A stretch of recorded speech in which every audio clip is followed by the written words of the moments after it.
Welcome! In today's episode, we will conclude our study on Unit 4 on the Age of Enlightenment, Absolutism, and the Scientific Revolution by concluding with the Scientific Revolution.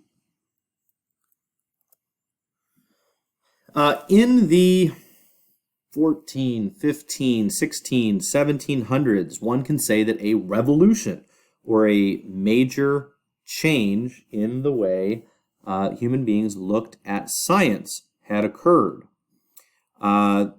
We arrive at this with the institution of a sort of scientific method, which, if you ask your science teacher, they always have a very different number of steps depending on who you ask. At its core, the idea is observe, record, conclude.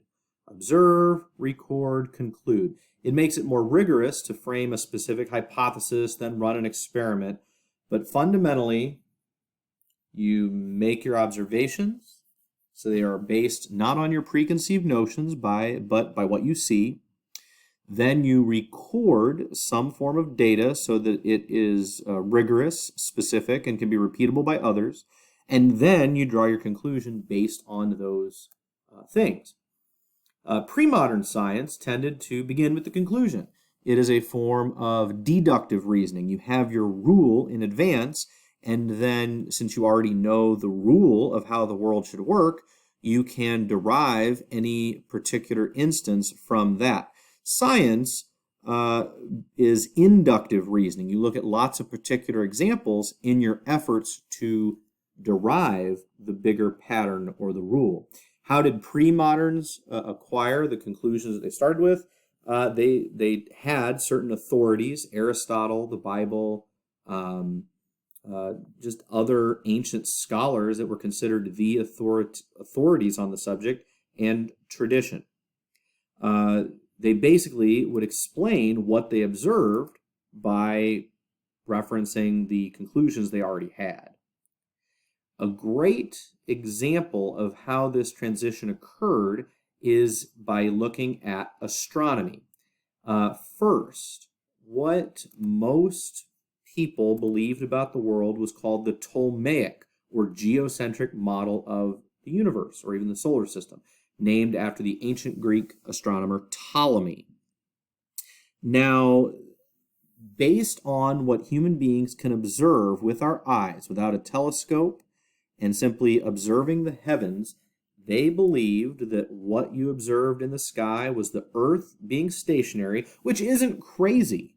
Because, if you ask scientists, is the Earth moving, and if so, how fast, they'll say, oh yes, the Earth is rotating and revolving around the sun at this breakneck speed. You'd think, whoa, we're all going to fly off of the Earth, and that's just not how it feels. It feels like we're standing still, and that heavenly bodies seem to move. So it absolutely corresponds to common sense, this geocentric or Ptolemaic model. It's the idea that the Earth is stationary at the center, the moon revolves around the Earth in a perfect circular orbit, Mercury and all the other planets revolve around the Earth, but also do these little epicycles. They spin like as they go. But the sun and the moon do not. They simply go around. And then the stars are all sort of these fixed points in the ether out here that also kind of rotate around the Earth, but basically, picture like the glass of a snow globe around the Earth. And that was the Ptolemaic or geocentric model.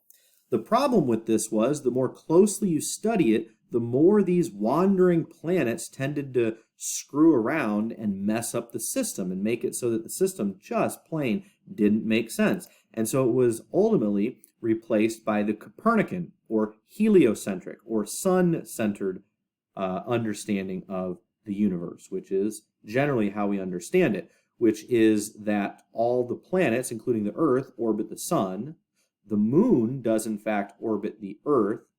Now, some differences in the age of Copernicus is he still saw the stars as fixed points out here in the ether, and he still believed that all the orbits were perfect circles. They kind of inherited this idea from the Greeks that, creation would have to be perfect, and a circle is just this perfect shape, and so they had sort of that understanding.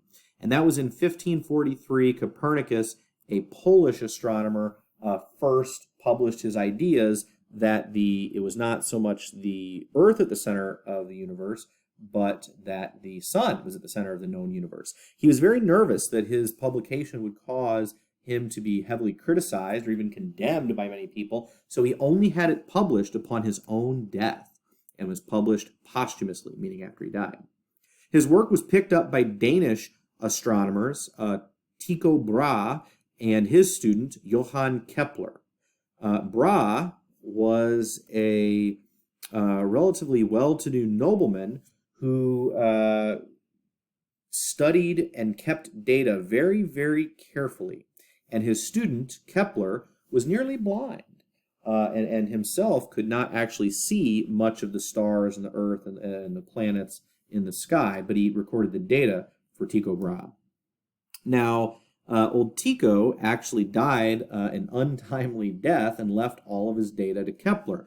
Kepler would go on to be one of the famous astronomers of all time, writing down and declaring the three laws, or Kepler's three laws of planetary motion, which we essentially understand to be true as here. The most easiest to explain and most famous is that the planets all move in these elliptical orbits rather than circles, which helps very much to explain the data of what the stars, and especially what the planets, actually do. How he was able to do this was his mentor, Brahe, had actually recorded all of this data so carefully on what he had observed that Kepler was able to do it, despite the fact that he may never even have clearly seen the planets in the sky because of his poor eyesight, but because his mentor had recorded so much data, he was able to found the three laws of planetary motion. Another famous astronomer is the Italian Galileo Galilei. He is famous on several accounts. One, for his demonstration, not exactly of gravity yet, but of, although to an extent of gravity, there used to be this idea that heavier objects fall faster, and sometimes we think that. But basically, he was able to prove that accounting for wind resistance, objects fall at the same rate, and that regardless of their mass, that there's this constant rate of acceleration at which things are dropped will fall, and that is his famous experiment in the Leaning Tower of Pisa, that he famously dropped objects, as this cartoon makes fun. Galileo also invented his own telescope and used that to support the heliocentric theory of Copernicus and of Johann Kepler. But being in Italy, he went far beyond that, and he tried to venture into the realm of theological understanding and tried to interpret passages of the Bible in light of this. And when some people criticized him, he would viciously fight back and critique them in his own books, and he made a lot of powerful enemies, particularly in the church. And so partly for the way that he portrayed his findings, he very famously got in trouble with the Catholic Church in Rome and was placed under house arrest for the way in which he presented his views, which somewhat gives explanation to why someone like Copernicus was willing to wait until he had died to publish his most famous work for fear of being criticized or condemned.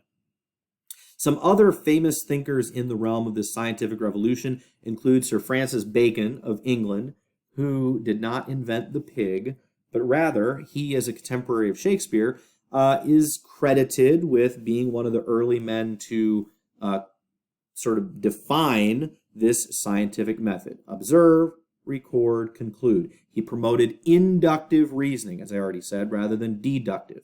In inductive reasoning, you gather lots of particular bits of evidence, and then you try to draw a conclusion based on lots of specific points of evidence. In traditional or pre-scientific deductive reasoning, not that you can't still use deductive, but when applying it to science, it can be problematic. So with deductive reasoning, you already have the rule, and then when you're trying to say, well, what is the answer to this one particular question, you apply the broader rule. That's deductive reasoning. And that is useful in many areas, but that is not particularly useful, as Bacon and others have said, when trying to discern new scientific information. basically science can support or undermine a hypothesis.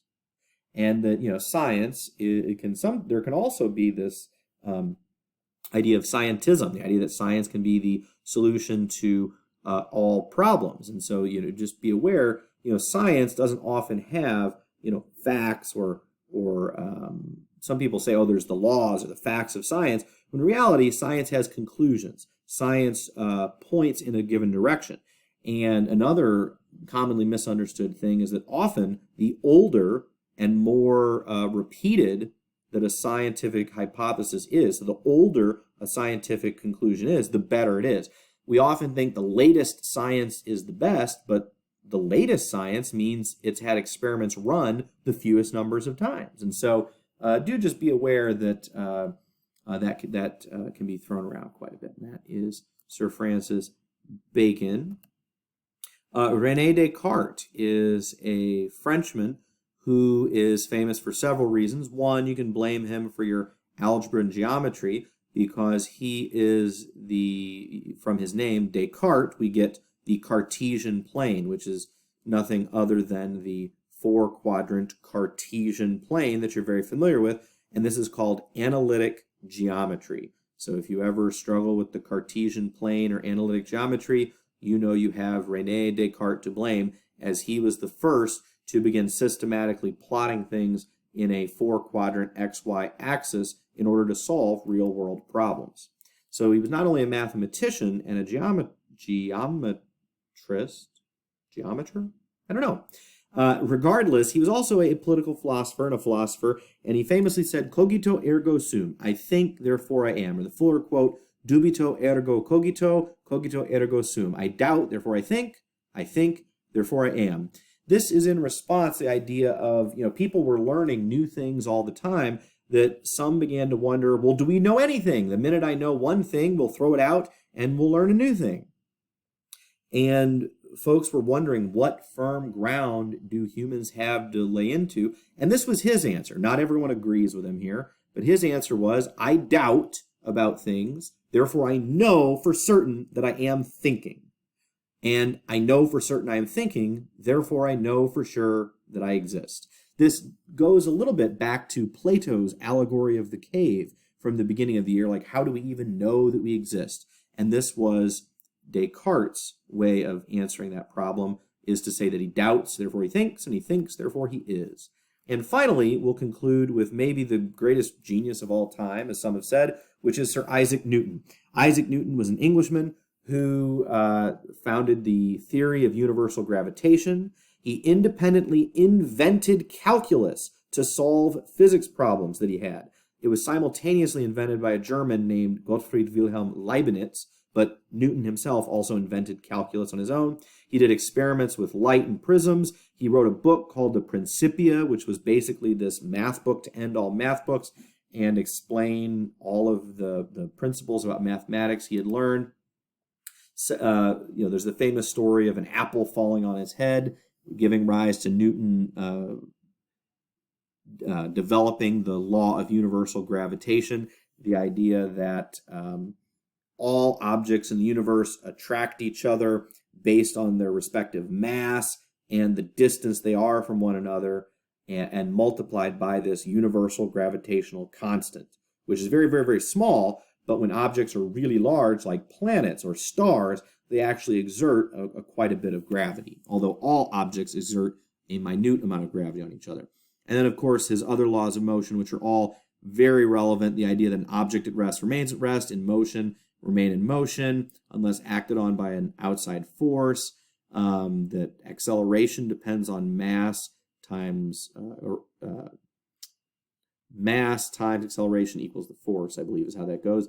And the third law of motion, that for each action there's an equal and opposite reaction. Basically the founder of the classical mechanics branch of physics, and largely regarded as a scientific and mathematical genius, Sir Isaac Newton. Thanks for watching.